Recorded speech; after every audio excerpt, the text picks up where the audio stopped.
موږ ته استادانو یو عجیبه قصه کوله. یو مولوي صاحب یو جماعت ته راغی، په دې جماعت کې امامتي واغوستله. خو دا داسې جماعت چې کوم مولوي صاحب په دې کې امامتي واغوستله سبا ته مړو.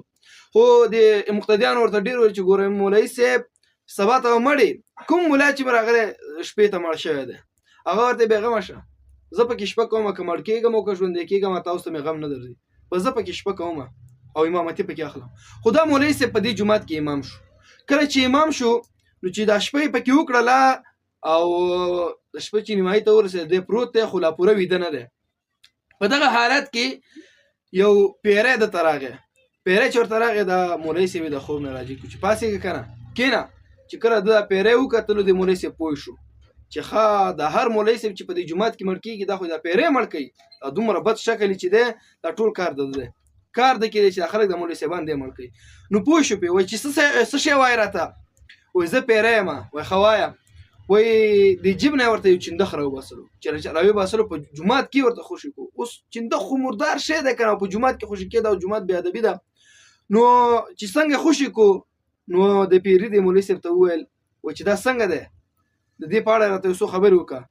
نو دا مولوي صاحب پوه شو چې دا پیری خو چې دی په دې چندخ باندې مین شوی دی او عاشق دی پې، که غیبت مې ورته وکړو داسې نه چې ما مړ کړي، راځه صفت یې وکړه، د حکمت نه کار واخله. نو صفت یې ورته شروع کړو. واه واه واه څومره ښایسته قدمونه اخلي او دا څومره ښایسته سترګې دي او سڼې مڼې خو یې نه وي، د سڼو ته یې ګوره څومره ښایسته ویښته دي او دا په ناز ناز قدمونه اخلي. پیری ډېر زیات خوشحاله شو چې او زما د محبوب صفت یې وکړو او په ماینو په چندخ باندې که بس. پیری د سړي ته وویل د مولوي صاحب ته چې تا په دې جومات کې نن نه بعد اوسېږي، ستا دا جومات شو بل څوک دلته اوسېدلی نه شي، بس تا ته دا مبارکي.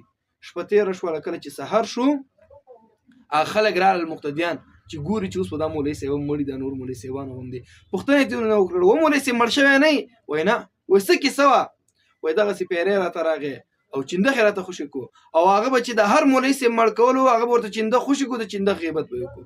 مونږ ته به استادانو وي طالبانو څوک چې په چا باندې عاشق وي، څوک چې د یو چا محب وي او بلې محبوب وي، ته ورته د محبوب غیبت نه کې، د معشوقي غیبت به ورته نه کې.